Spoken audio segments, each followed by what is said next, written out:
Hey everyone, it's a Miserable Movie Man back once again with another video. The Mandalorian and Grogu sucks. It's no good. Star Wars is ruined. The first Star Wars film on the big screen for a while and everyone is trashing it. Is that really what it is? I don't know, let's dive into it. I saw it over the weekend and I will give you my thoughts now. I'll say first of all, I saw it with my son who is 9 going on 10. He absolutely loved it. Gave it a 9.9. He was giggling throughout all the silly pieces. He was in awe of the action sequences, and the plot was basic enough for him. Didn't seem to mind so much. So I think this film is really designed for younger children. For me, it was okay. Wasn't brilliant. Wasn't bad in any way. A lot of things that I think were contrivances for the film, which I'll get to later. But honestly, I think this is the reset that some people were talking about, where Disney are trying to move away maybe from the adult content of Andor and other shows and try and recapture the magic and feel for the kids. And of course, famously, George Lucas always said Star Wars was designed for younger children. And this film certainly does that. It is one of those films I think kids will love and enjoy. And when I took my son to see it with some friends, he had a great time. Afterwards, we were talking about the film a lot. He thought there were some really cool things in it as well.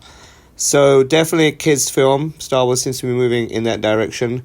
For the adults, not much. Some decent-ish action sequences. I think some of the fighting was a bit too Paul Greengrass, Jason Bourne style, close camera shots for me. Would have liked to see a bit more of that.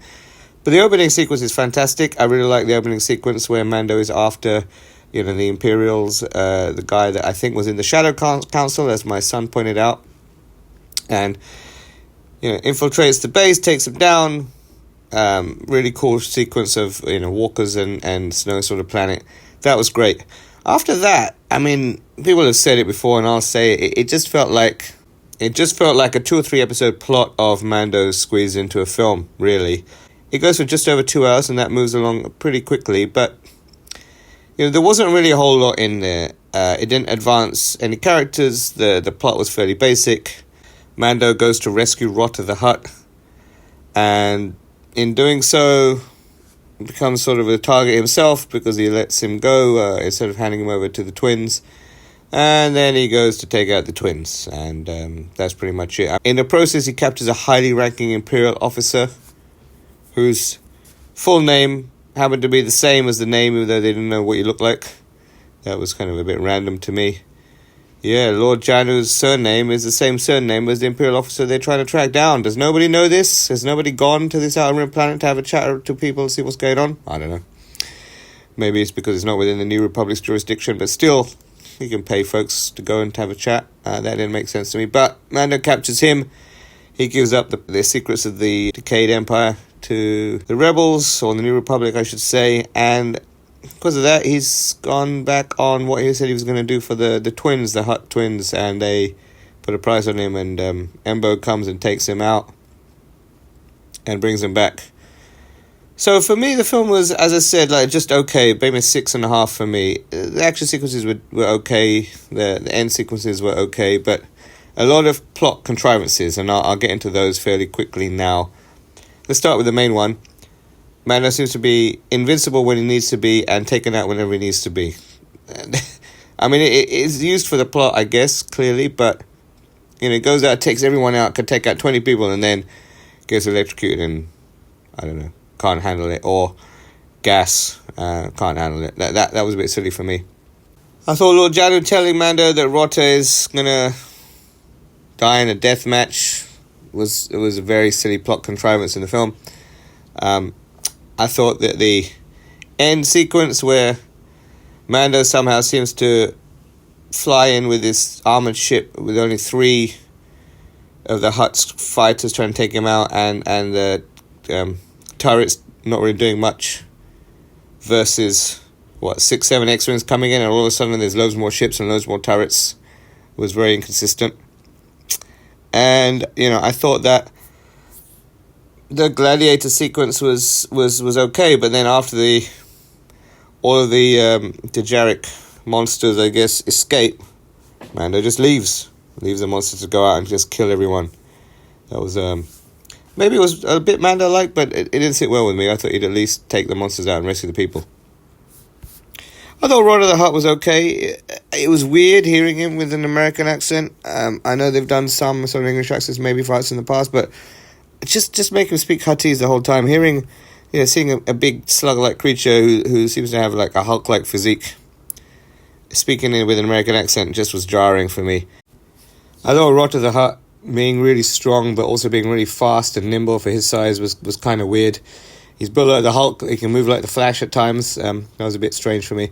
And then at the end, when he's fighting the twins, I mean, yes, they're the twins, but they're not trained fighters. They're not strong or fast. He should have been able to take them out pretty easily, having held his own against some of the most dangerous beasts in the galaxy.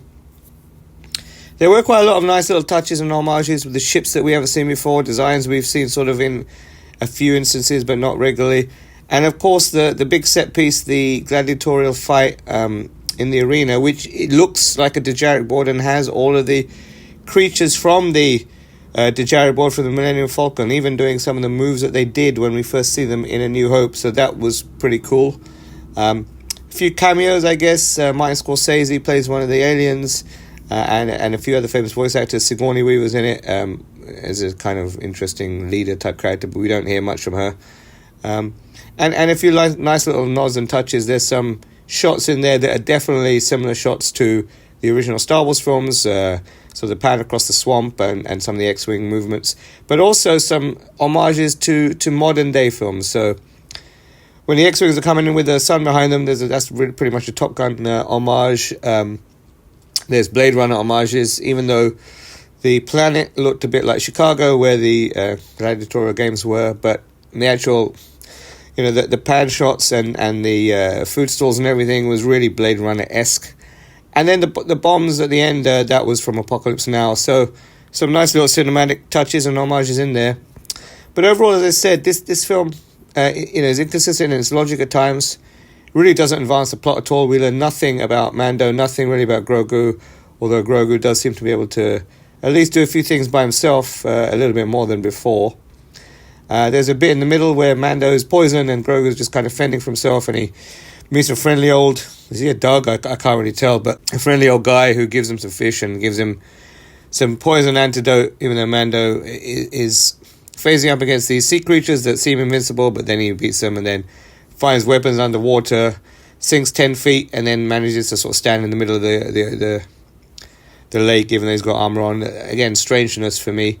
And then the giant snake dragon that seems to only crush so many parts of his body that are vulnerable, but and he gets kind of hit once. We don't really learn anything about Grogu or his planet or a bit more about Mando, what he's going to do in the future. We just know that he's working for the New Republic, taking out people. So in that sense, there's no lore, there's no mythological stuff going on, there's no extra information about anyone.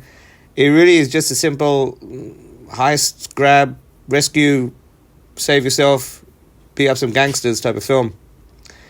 So in that vein, very more for the kids. I definitely enjoy seeing it with my son, but really not an amazing film for me. Does it need to be on the big screen? I don't know. They filmed it in IMAX. They had some wide shots, but as I said, it just feels like 3 or 4 episodes of the show compressed into a film. But I do think, as I said, take your kids to see it. They'll love it. Let me know what you think of in the comments below. Did I miss anything? As usual, please like, share, and subscribe to help support the channel, and catch you next time.